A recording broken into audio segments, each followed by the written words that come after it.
In the year 407, the Emperor Constantine III led the last few Roman troops from these islands. The empire that had constructed this remarkable wall had crumbled in Britain.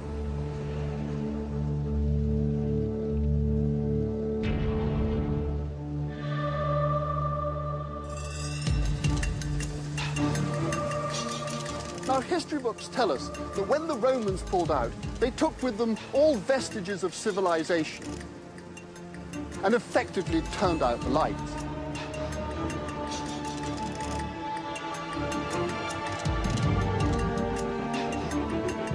The country then plunged into centuries of cultural and economic chaos, known as the Dark Ages. Now, all of this would be fine were it not complete rubbish.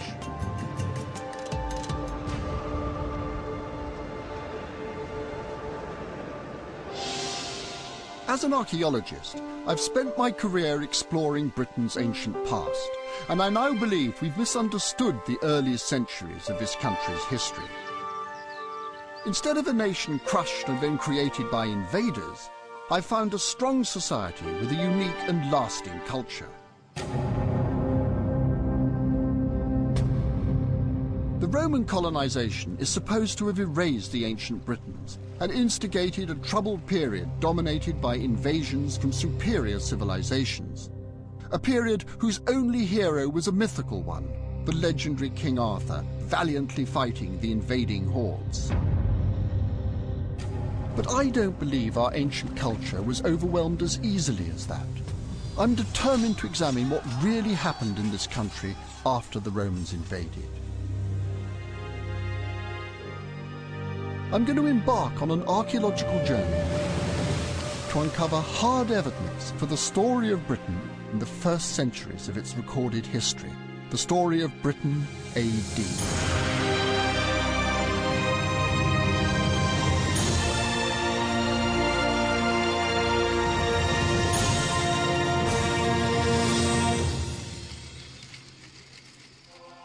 Using the latest archaeological research, I'm going to tell the real story of Britain from the perspective of the men and women who lived on this island during this period. And I'm going to start with the first chapter of Britain A.D., the Roman occupation of Britain. This peaceful corner of Somerset is the site of one of Britain's earliest and bloodiest battles, and is evidence for the crushing of our ancestors in the early years of Britain A.D. For hundreds of years before the Roman conquest, this dramatic hill fort was a religious centre for the ancient Britons. When the Roman conquerors arrived, the people up here were ready for them. The banks on the side of the hill are the remains of ramparts that would have stood 5 meters high.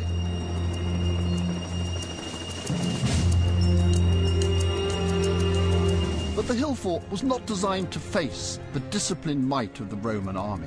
The defenders were driven back and the gates set alight. The Roman troops stormed through the burning gateway and slaughtered the Britons. Men, women and children were cut down and their bodies left to rot where they fell.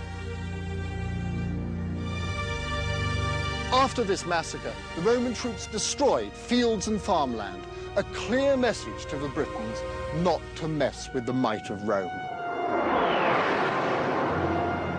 The events at Cadbury Castle tell a familiar story of the native Britons as tragic victims. It's a story that fits well into the conventional narrative of Britain A.D. I'm going to show that this version of our past is wrong. The first few centuries of Britain A.D. saw the forging of our national identity. Archaeology is beginning to show that far from a dark age, this was a time of huge creativity and development.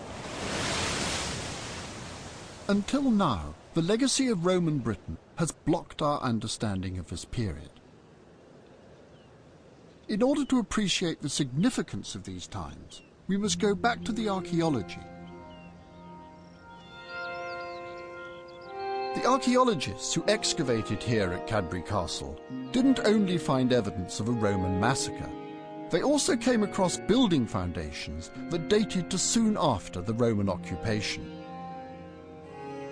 This confirmed what I'd thought, that ancient British culture was strong. But there's a final twist. The archaeologists had been looking for Arthur's Camelot. The locals actually believed that this was Camelot. They'd been ploughing this field. They were coming out with all sorts of materials, most of it Iron Age with a bit of Roman stuff coming up, but they thought it was the site of a battle, really. Yeah.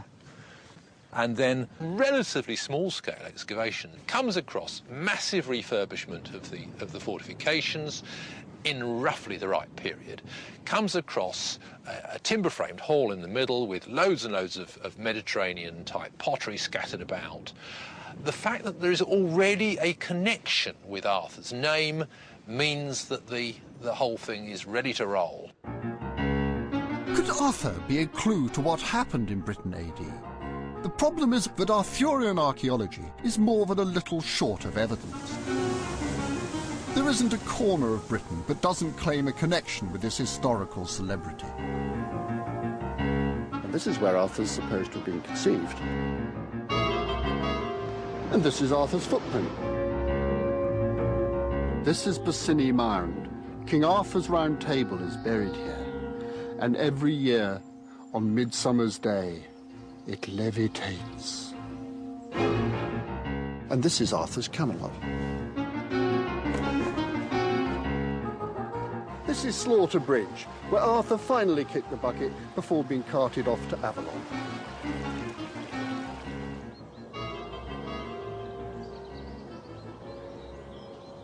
As an archaeologist, I've always been rather sceptical of the Arthurian industry.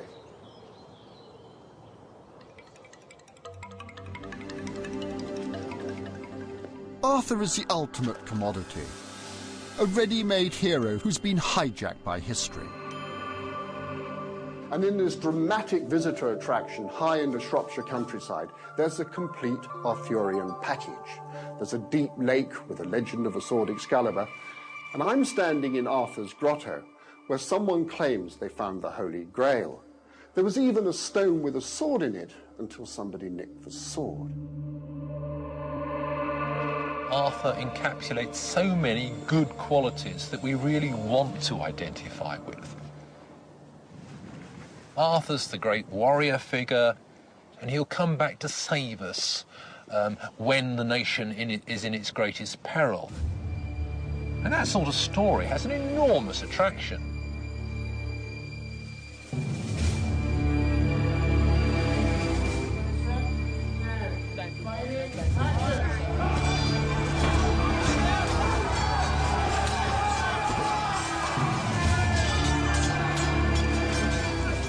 This gripping tale of Dark Age Britain has fired the imagination of writers and artists for centuries, and it would be easy to dismiss it as a fairy tale with no grounding in historical reality.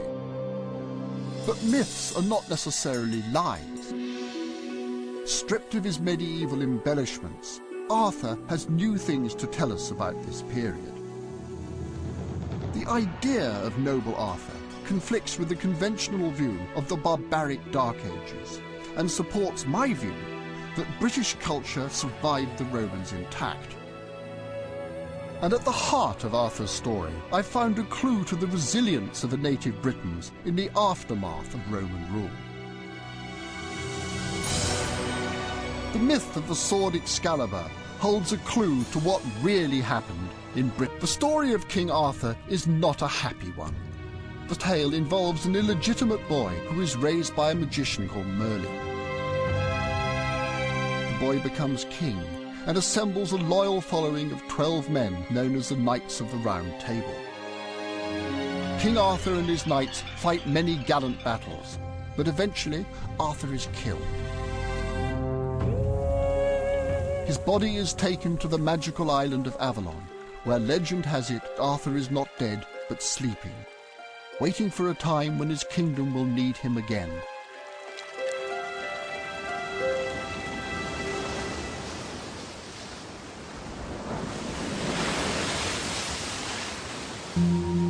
Throughout the many different versions of this story, there is a potent image that comes back again and again. Swords play a central role in the Arthurian legends. He learns that he is to be king of Britain when he miraculously withdraws a sword from a stone. At the end of his life, his magical sword Excalibur is returned to a goddess in a lake. As a prehistorian, these stories sent a shiver of recognition down my spine. The image of Arthur pulling his sword out of a stone was an eerie reminder of the ancient practice of casting bronze. I have witnessed this process. The orange glowing sword is actually pulled from a stone mould.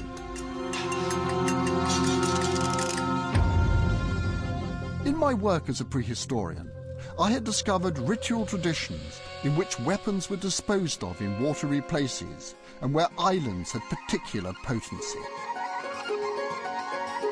How did these ancient British traditions find their way into the story of King Arthur, written centuries later?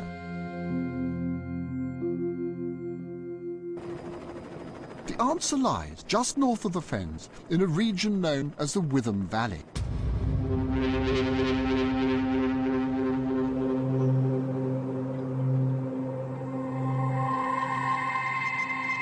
In 1981, archaeologists digging here came across a remarkable discovery.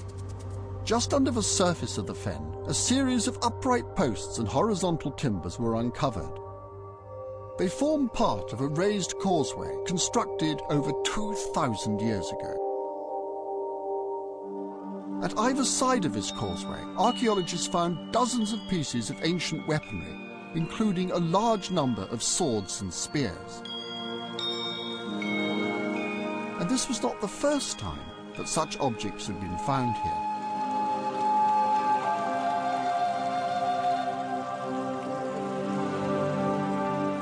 Late 18th century, when they were dredging the Witham, Sir Joseph Banks, a great scientist and collector, put out a notice to the workmen to say, anybody finds anything, you come to me, I'll see you all right. And it was a wonderful thing to do because this stuff wouldn't have found its way into the museums if that hadn't happened.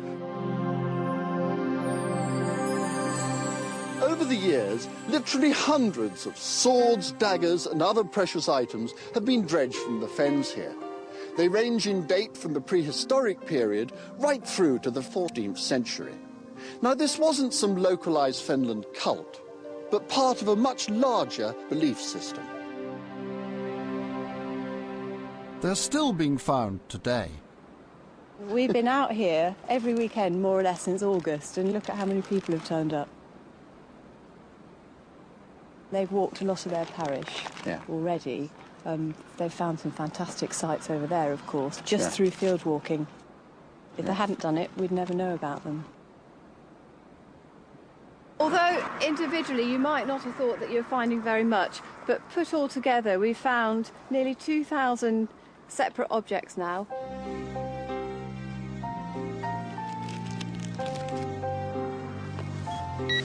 And that's an Iron Age axe, part of the shaft still there. Again, you so rarely see them. 1858. That's a Viking axe and a made for splitting heads. This extraordinary, complete Iron Age spear shaft. It's the longest in Europe. Medieval iron swords. A masterpiece. The Witham shield's not really useful as a shield. As with much of this, it's a ritual piece.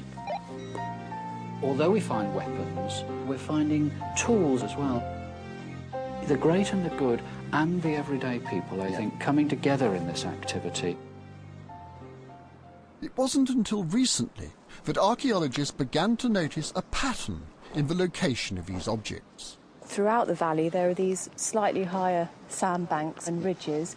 These were the remains of ancient causeways, which once formed part of this extraordinary landscape.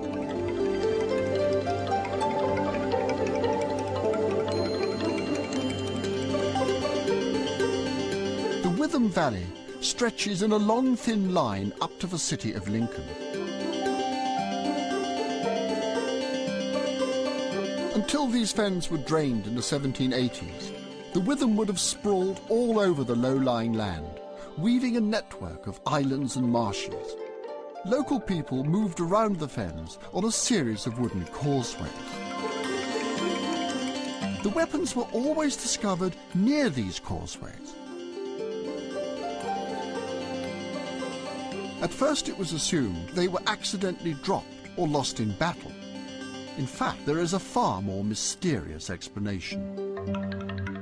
People were visiting the river, using the river, and for whatever reason, they were leaving this sort of material. The spear could have been used in the river, but it seems to have been given to the river. And I like the idea of them being given and returned to the waters, perhaps. And these medieval iron swords, well, the sword theme does actually go all the way through millennia.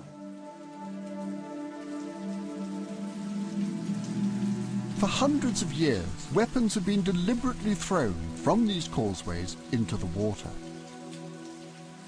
I believe that the story of King Arthur receiving his sword Excalibur from the Lady of the Lake is a direct reference to this ancient British tradition.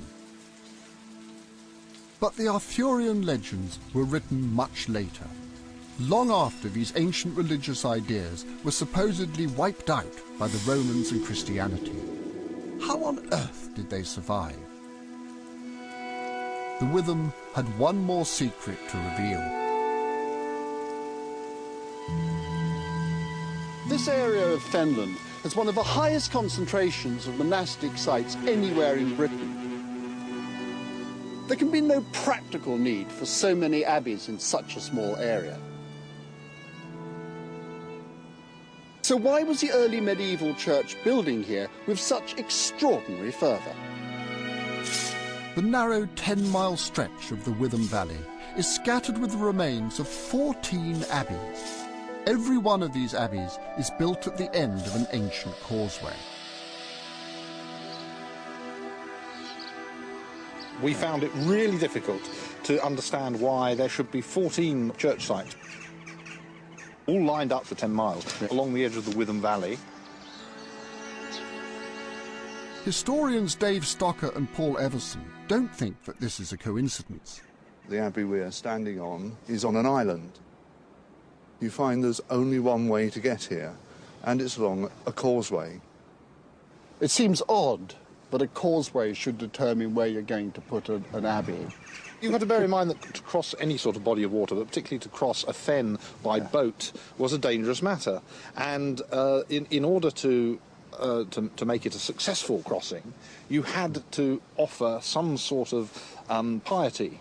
Some sort of, call it superstition, but it was a sort of folk superstition which was bound up with religion. The weapons and the water into which they were being placed had significance for the people of ancient Britain. Swords weren't just a weapon. The sword is a great symbol of authority, which is distributed outwards from lords to their tenants as a badge of office. Once the tenant dies, that sword has to go back to the lord, and that's attested in many Anglo Saxon wills. Now, imagine that you're a king and you haven't got a lord, or at least not on earth. And in the Arthur story, of course, it's the Spirit of the Lake, it's the Lady of the Lake, who is the guardian of Britain. The story of the Lady in the Lake echoes the ancient tradition of depositing weapons in water.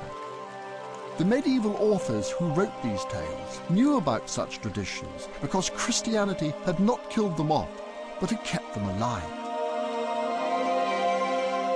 When were the last swords going in? The latest one is 14th century. And interestingly enough, that's precisely the same moment at which swords and indeed whole body armour tend to start being hung up in churches over burials of lords. I mean, it sounds to me, looking at it as a prehistorian, that actually what some of these chaps in the abbeys are doing sounds awfully sort of pagan to me. Pope Gregory has said, I don't want you knocking down these pagan temples, I want you converting the pagan idols. Water is the one connecting thread. The Bronze Age barrows were by the water. Yeah. The causeways crossed the water. The swords are put into the water. So the one connecting thread of all this is water. And do you suppose that might be a reason why that fantastic cathedral over there is placed right by the River Witham? I have very little doubt that that's the case. The first name for Lincoln is Indo-Colne, city by the pool. Nicor is what the Normans tended to call the place. And the word Nicor means water spirit. The story of the Witham is one of continuity. It suggests that deep-rooted ideas that began in prehistory continued well into the medieval period. This clashes with what I learnt at school, where the first 1,000 years of British history were a series of massive invasions. Indeed, the first of these, the Roman invasion, may not have been a tale about a boy and a magical sword. I found evidence that ancient British traditions survived the Roman invasion. A new series of archaeological discoveries are beginning to rewrite the story of the Roman invasion of Britain. This elegant mosaic decorated the floor of one of the most luxurious buildings in Roman Britain. But this was not the overseas residence of some extravagant Roman governor, but the home of a wealthy, Romanized Brit. Fishbourne Palace is the largest building ever excavated in Roman Britain. Martin Hennig helped excavate the gardens. It was absolutely amazing. Digging along, your trowel couldn't help sinking in, and you were actually uncovering the bedding trenches, probably for box. You can see similar gardens on a much smaller scale if you go to Pompeii. On a smaller scale? Yes.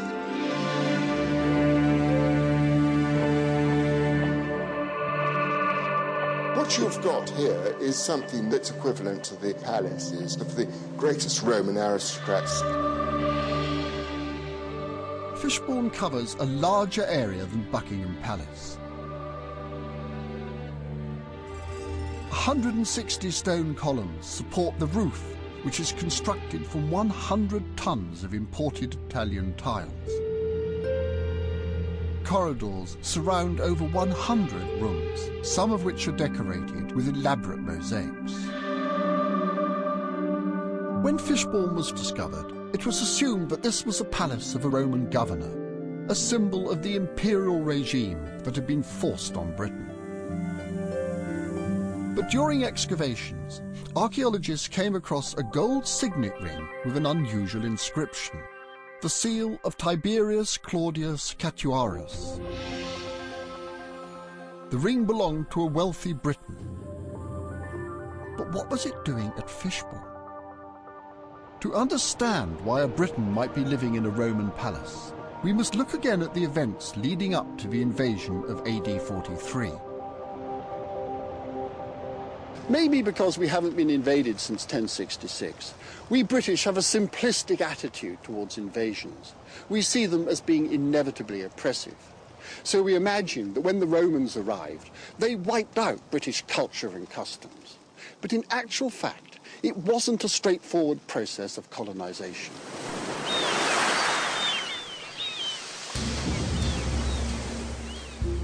Archaeologists are starting to radically rethink the Roman invasion of Britain.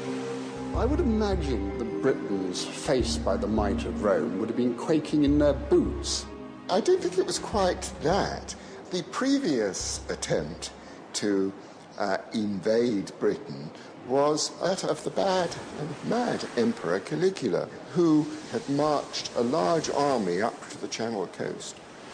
He then put all his catapults in a row, and they fired enormous rocks into the sea. After a time, he told them that he had won a great victory over Neptune. You can imagine how that got about. The great Roman Empire was run by a lot of Charlies, and it completely destabilized the situation, of course. Pre-Roman Britain was, in fact, a collection of often feuding tribal kingdoms. There is is very little written evidence about early British tribes. But John Crichton showed me a burial from the period which contained some intriguing items. Lexington Tomb Millers is a burial found just outside Colchester. Dates to about 10 BC, so this is still about 50, 60 years before the Roman conquest. Containers of Roman wine, small little Cupid, bronze work coming in from the Italian world.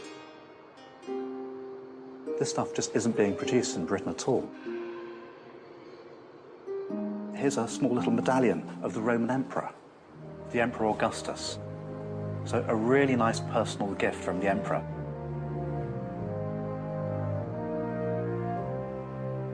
But why would an Iron Age king in Britain want to have a Roman emperor's head in his grave? They're associating themselves with Rome. It's like all the satellite states around the Soviet Union or the influence America had in Central America.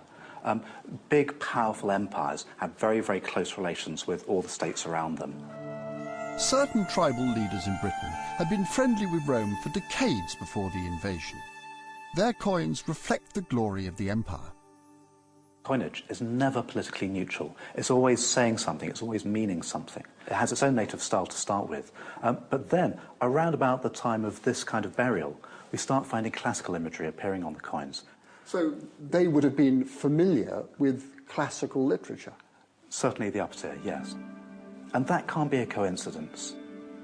The kings in Britain are very tightly bound in with the power politics in Rome. We see them adopting the same imagery, again showing their affiliation to the New World Order. There was one British king known as Verica, who was on particularly good terms with Rome. His tribe was the Atrebates. In the most complete version of the Roman invasion, the historian Cassius Dio describes Verica inviting the Roman troops in. A certain Verica had persuaded the Emperor Claudius to send a force to Britain, led by the distinguished Senator Plautius. This wasn't a subservient relationship. Verica would help the Romans if he was able to do so, and that they would help him if need be. In AD 43, the need did arise when Verica's kingdom was invaded.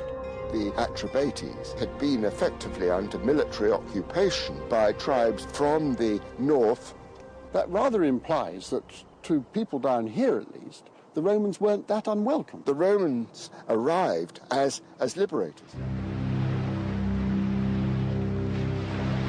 This is a revolutionary idea, but can it be supported by archaeology? Cassius Dio on the invasion. On the way across, they were first discouraged, but they recovered when they saw a flash of light cross the sky from east to west, the direction they were travelling.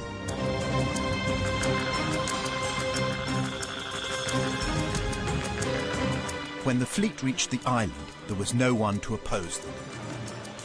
Dio, however, omits to mention where the invasion took place. Why was I taught as a student that the Romans landed in large numbers on the Kentish shore at Richborough? There had been excavations at Richborough which certainly discovered some early military evidence. They looked at the 3rd century account and added topographical details so that a battle on the Medway became almost a historical fact, though actually the River Medway is nowhere mentioned. So archaeologists invented it? Yes, it's a total invention. If the Romans didn't arrive at Richborough, where did they land? There is another possible site for the Roman invasion. Chichester Harbour, slap bang in the middle of Verica's territory. This is a fairly typical tidal creek. What makes it special?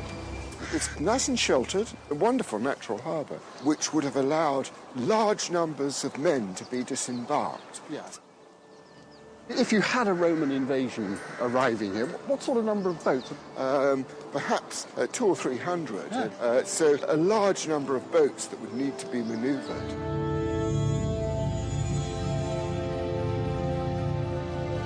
Chichester Harbour is in fact right next to Fishbourne Palace.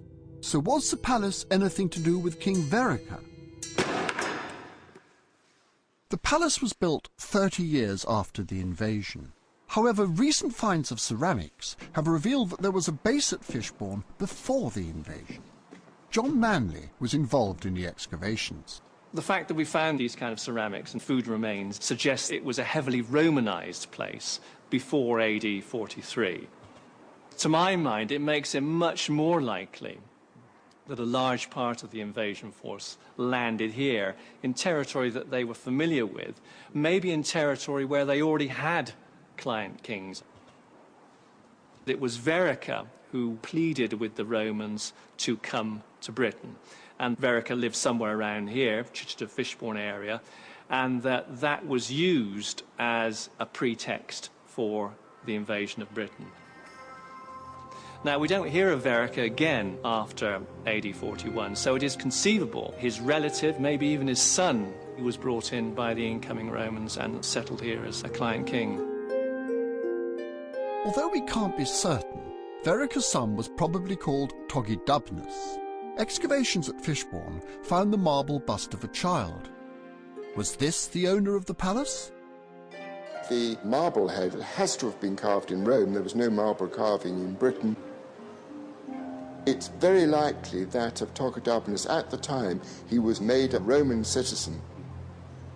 Do you think Togidubnus himself would have lived here at Fishbourne? I think almost undoubtedly he did. It's an enormous palace. This must have been something of a power centre for King Togidubnus, who was increasingly given territories and authority to rule much of the rest of the province.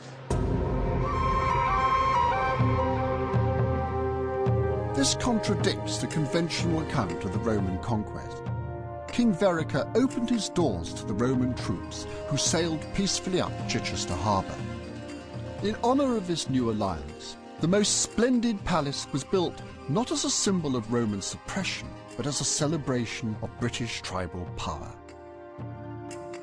The Romans claimed that they came, saw and conquered, but in actual fact they were invited into this country.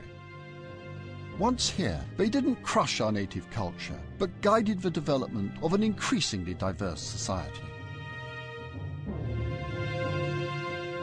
In the years after the invasion, the Romans built a series of towns across Britain. Perhaps most opulent of these was Bath.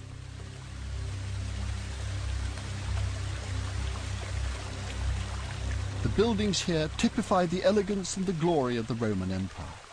The town was built on the site of an ancient spring, which had been a religious site for thousands of years.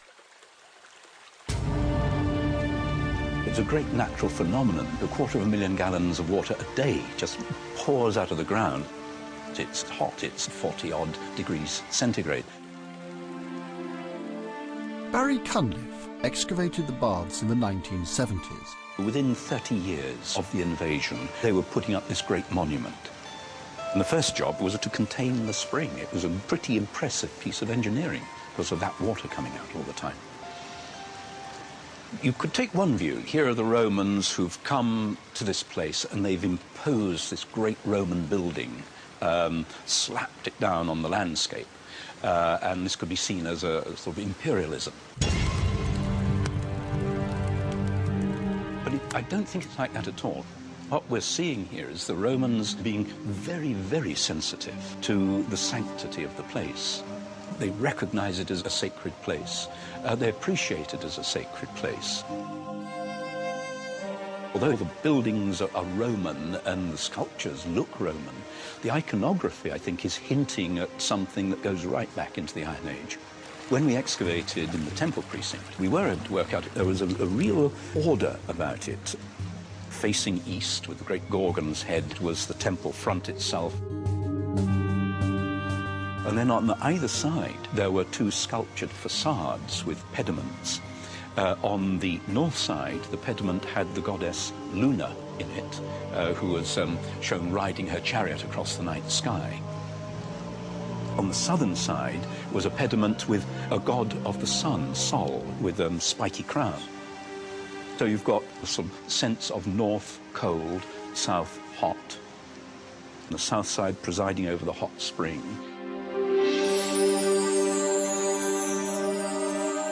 And the balance between the goddess and the god, the male-female.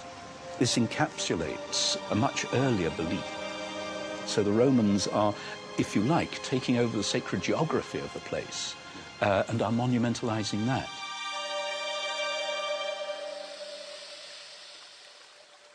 Many objects were thrown into the sacred spring as offerings.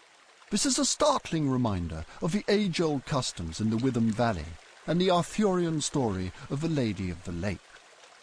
The spring is a fissure going down into the underworld where the deities lived, so you could communicate there. This, we know from the Roman period, was sacred to Sulis Minerva, the two words put together. Now, Minerva, of course, is the Roman goddess. And Sulis is presumably the Iron Age goddess, the person revered here going right back in time. The earliest occupation is Mesolithic, going back to 7000 BC. People will always have revered it. You can imagine what it would have looked like at the time of the Roman conquest. The water brings up iron oxide, and that would have spread red crusts around on this black mud. And it must have looked almost as though the ground was bleeding. The construction of these baths is a magnificent feat of engineering for which the Romans are quite rightly admired. Although they gave us magnificent buildings and luxurious baths, I do not believe that the Romans fundamentally changed this country's soul. Through the years of Roman occupation, Britain developed a unique ability to absorb foreign influences without losing its own identity. But the biggest foreign influence had yet to arrive. It originated not in Rome, but in the Holy Lands of Jerusalem, and it would contribute to the fall of the empire in Britain. Having forced themselves on Britain, the Romans abandoned this insignificant island to deal with more pressing problems at home. However, I don't believe this was the case. This vast lead tank has been restored to its original state. But when I first saw it, I was crammed at the bottom of a Roman well, and the tank lay there like a crumpled milk carton. I remember thinking, why on earth didn't they melt it down and reuse this valuable lead? Why dispose of it in this deliberate fashion? What was so special about this tank? The tank is decorated with a symbol which combines the Greek letters chi and rho, which is a sign of very early Christian worship. This is Constantine the Great. Near this spot in July 306, he was made Emperor of Rome. He later went on to make Christianity the official religion of the Roman Empire. It was a time of immense political change that foreshadowed the ultimate collapse of the Roman Empire in the West. By encouraging Christianity in Britain, Constantine gave his subjects something that would become more powerful than Rome itself. Constantine's conversion came towards the end of the Roman occupation of Britain, by which time the structure of society had begun to change. During the late 3rd century and on into the 4th, the super rich stopped spending their money on public buildings for the benefit of the population in general. They spent it on themselves. The big money moves out of the towns. It's a pattern we've seen in our own time. Wealthy people tend to take their money out to their country estates.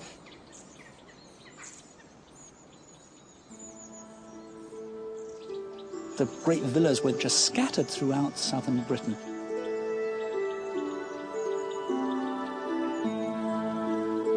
There we have these people right out on the fringe of the Roman world, aping a classical world from hundreds of years ago. These people were sticking references to classical mythology and classical literature on the floors in their houses. These these mosaics held a key to the way in which beliefs in Britain changed. Chedworth Villa in Gloucestershire was one of the richest of these country houses. Phil Bethel showed me around. This was one of probably the top 10 richest, most opulent houses in the whole of Britain in the 4th century.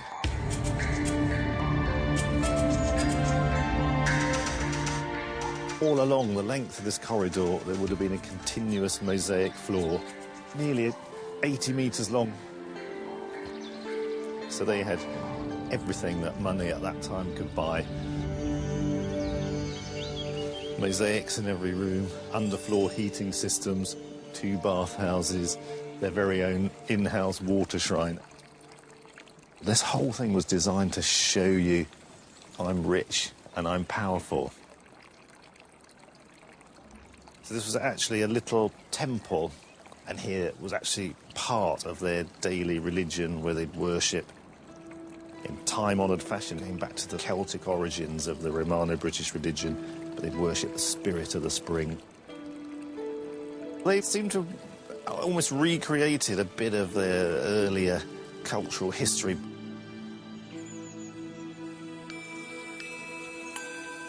The idea that this was a Roman from Rome living here seems a bit unlikely. The Roman Empire, it was a bit like a sort of a franchise. You know, they opened a branch of Rome out here in Britain, and the people who actually did the day-to-day governing and running of the country were by and large natives. It would, in this case, would have been native Britons, but from the families that were probably already important before the Romans came. It seems in Gloucestershire there wasn't a big conquest here. The local tribe, the Dobuni, seemed to play along with the Romans when they invaded. That may be why it became a very wealthy area. Rich, powerful people who lived here already took advantage of that new system to increase their wealth.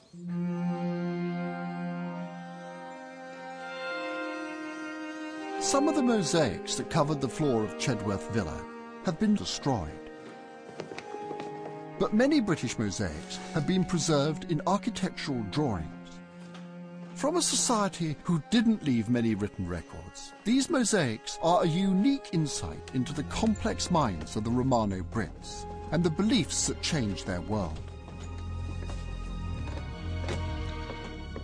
Some of these mosaics contain a strange mixture of Christian and pagan symbols, which have long been dismissed as clumsy mistakes. But in actual fact, these images are connected to the mystery of a lead tank.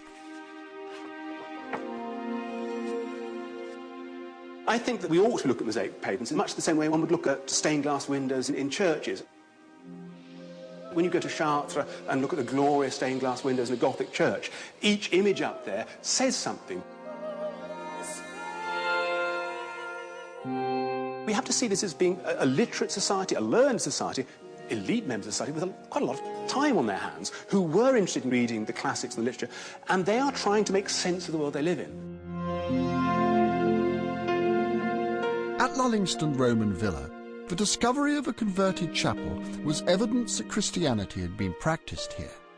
Within the mosaics, Dominic Perring has found a sign that the people here were dealing in a very unusual Christian cult called Gnosticism. 4th century is a period of vigorous intellectual ferment. And whereas today we have a strong idea about science as leading us forward, then it was very clearly philosophy. People were trying to escape the mortal condition, this prison of our world. To escape, it was about knowing the secrets. It was about knowing how to move into a higher plane of existence. And knowledge was very much part of that. Knowledge of the images, knowledge of mythology, knowledge of philosophy, knowledge of Christ, but also secret knowledges. Hidden in the mosaics, Dominic has found Gnostic images which blend classical myths with the Christian ideas about immortality. This strange fusion of beliefs was at the heart of the Gnostic cult. It may have become a symbol of Romano-British culture. Bellerophon is slaying a monster. He's riding winged Pegasus. The message here is both good slaying evil, but also the attempt to reach life immortal. It certainly was a set of beliefs which lent itself to urban, aristocratic, elite society and villa society. These were people who were able to engage in these arcane discussions, these philosophical debates. Such independent thinking could not be tolerated by the empire, and in 380 the emperor denounced Gnosticism as heresy. The emperor establishes edicts against heresies, and you're allowed to exile people, confiscate their lands and whatever. How does one stop heretics being heretics? Well, stop them baptizing. If a bishop can't baptize a flock, you don't increase the size of the flock. So destruction of baptismal fonts is one way of doing it. We've got archaeological evidence of damaged lead tanks, some of which quite clearly were used for baptism, which are being cut into pieces and thrown down wells. The crumpled baptism tank that I had seen was just one of many Christian items which had been deliberately destroyed or buried in this area.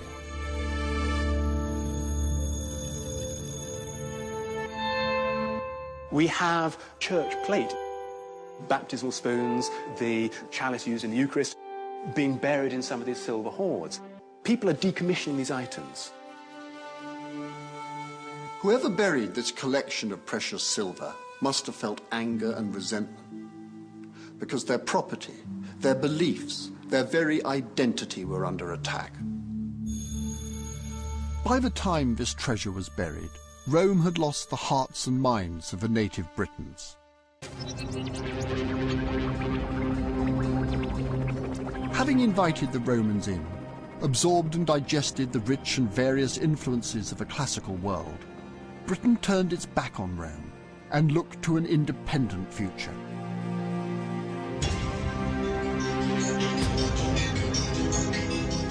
The end of Roman administration was a new beginning for the people of Britain. 3.5 centuries after the Romans destroyed it, the magnificent hill fort of South Cadbury was reoccupied. It has long been imagined that the figure who led this resurgence was King Arthur. Arthur is a kind of product of different generations and how they see themselves.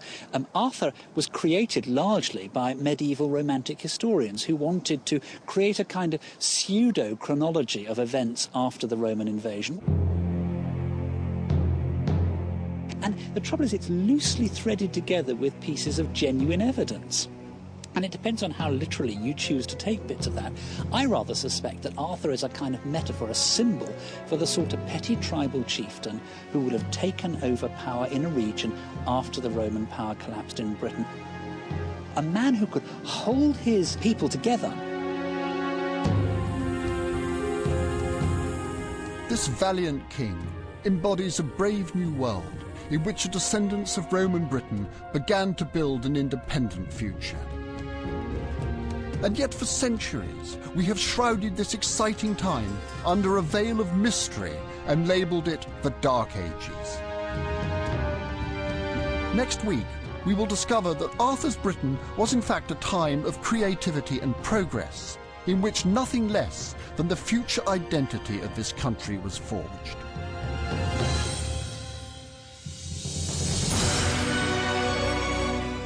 So that's next week at the same time. And the book Britain A.D. by Francis Pryor is available at £20. To order your copy, call 0870 123 4344 or hit channel4.com/shop. Next tonight, Jack's very, very close to the edge in a chilling case, without a trace on the way.